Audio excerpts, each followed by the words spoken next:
कितने लोग मेरे जैसे हैं जो बचपन से ही हॉरर फिल्मों में डूबे रहे।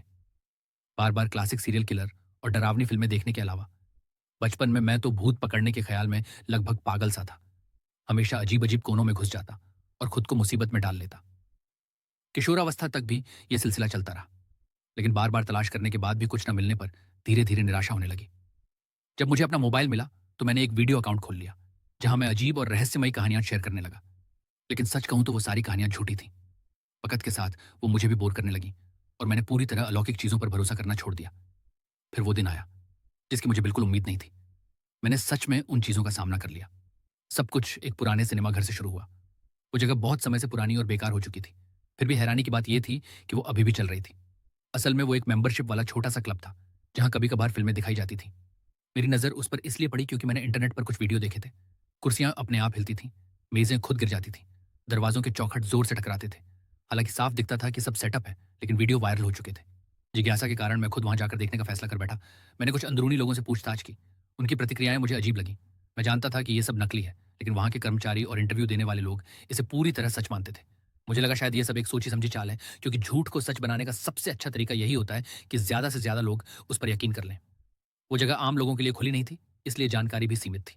सच जानने और साथ ही कुछ डरावने फेक वीडियो शूट करने के इरादे से मैंने बड़ा रिस्क लेने का फैसला किया। पूछताछ के बाद मैं वहीं छिप गया।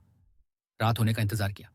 जैसे ही सब लोग ताला लगाकर चले गए, मैंने कैमरा उठाया और अंदर घूमना शुरू किया। मैं प्रोजेक्शन हॉल पहुंचा। माहौल बिल्कुल परफेक्ट था। मैंने सोचा कि कहाँ कौन सा जुगाड़ लगाऊं। एक कुर्सी के पास जाकर उस पर पतली रस्सी बांधने की योजना बनाई ताकि बाद में खुद खींचकर कुर्सी के अपने आप हिलने का सीन बना सकूं। डर पैदा करने के लिए मैंने एक अलमारी के ऊपर कांच भी रख दिया ताकि गिरकर टूटने का सीन बनाया जा सके। सब कुछ तैयार करने के बाद मैंने शूटिंग शुरू की।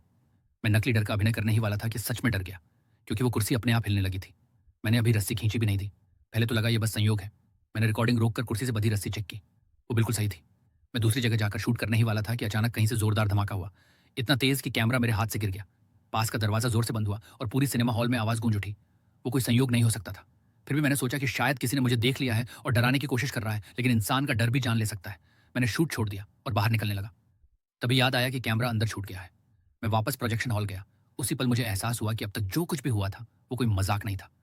जिस कुर्सी पर मैंने रस्सी बांधी थी उस पर अब एक ऐसी चीज बैठी थी जैसी मैंने अपनी जिंदगी में कभी नहीं देखी थी। उसका शरीर इंसान जैसा था, लेकिन पूरी तरह टेढ़ा मेढ़ा, बेलों और कांटों की तरह मुड़ा हुआ। उसकी आंखें और मुंह सबसे ज्यादा डरावने थे। मुंह में लंबे नुकीले दांत और गहरी बड़ी काली आंखें।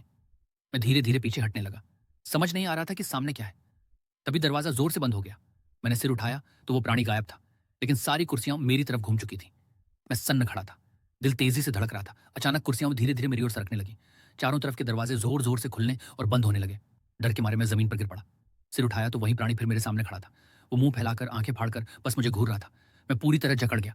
अचानक उसने अपनी 2 उंगलियां मेरे मुंह में डाल दी और दूसरी हाथ से मेरी आंखें दबा दी। दबाव बढ़ता गया। मुझे कुछ दिखाई नहीं दे रहा था, बस चेहरे पर कुछ बहता हुआ महसूस हो रहा था। जब हाथ लगाया तो वो खून था।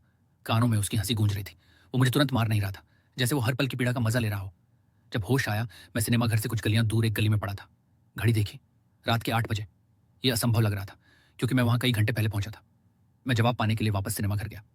वहां मौजूद मैनेजर ने कहा कि मैं पहले आया था, लेकिन 1 घंटे पहले ही चला गया था। मुझे समझ नहीं आया कि सच क्या है।